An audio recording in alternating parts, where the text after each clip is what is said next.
Muriel Pelosato, donc je suis responsable du pôle culture, patrimoine et sport au sein de la communauté d'agglomération du Val de Fensch.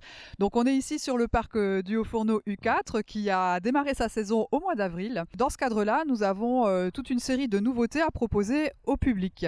Alors dans un premier temps, 2022 c'est pour nous une année un peu particulière parce que nous sommes sur le 30e anniversaire de la fermeture de l'usine sidérurgique et de sa transformation en un lieu de découverte, de patrimoine et d'histoire. Donc cette année, on propose dans ce cadre-là une série d'événements autour de ce 30e anniversaire et notamment une exposition donc, dont on voit une partie juste derrière moi et qui permet de présenter le site, de présenter son histoire, mais aussi tous les grands rendez-vous, les événements que nous avons eus depuis sa réouverture en 2007 au public et aussi une volonté pour nous de présenter des artistes, des photographes qui ont sillonné le site sur ces 10 dernières années et qui ont bien voulu, à travers leur regard, montrer toute la beauté du parc du Haut-Fourneau.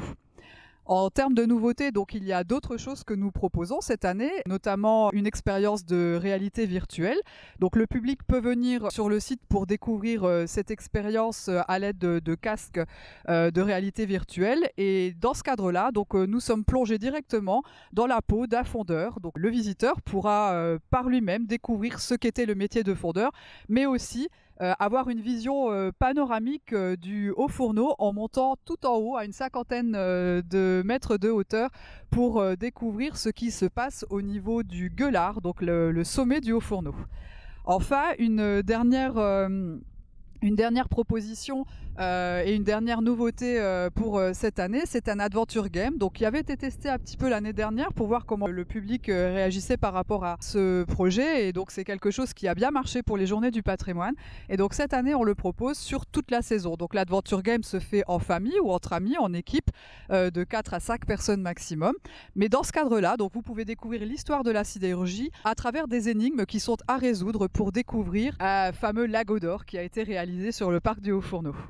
Au mois de juin, nous démarrons notre saison estivale avec une série d'apéros-concerts. Donc le premier se déroulera le 4 juin et donc nous avons le plaisir d'accueillir Anatole Jazz Band en partenariat avec l'association Jazzpot.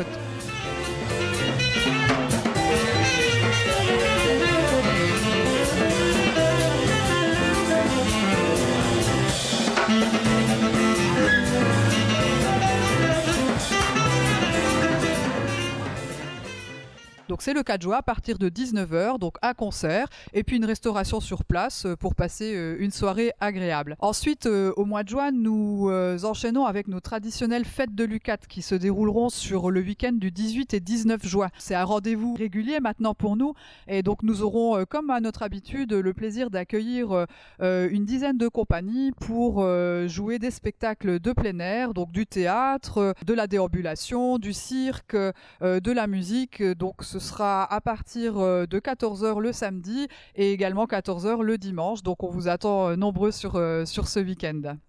Donc au mois de juillet, nous continuons nos apéros-concerts toujours à partir du 19h. Donc le prochain apéro-concert de juillet sera le 2 juillet. Donc nous aurons le plaisir d'accueillir le groupe La Jarry. Donc à partir de 19h, avec une restauration également le soir qui est prévue. Si un jour tu m'abandonnes dans les rues de Babylone, je ne verrai plus personne dans les rues de Babylone.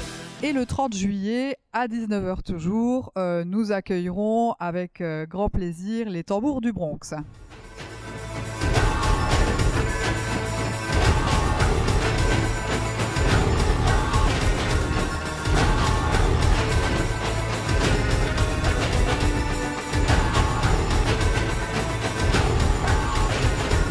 Bien entendu, on vous attend nombreux au parc du Haut-Fourneau. C'est vrai que ces 2 dernières années, on ne vous cache pas, ont été très difficiles pour le monde de la culture et des sites tels que des musées, en tout cas des sites historiques. Donc, mais cette année, on est très confiants. On démarre une belle saison et on a plein de nouveautés à vous proposer.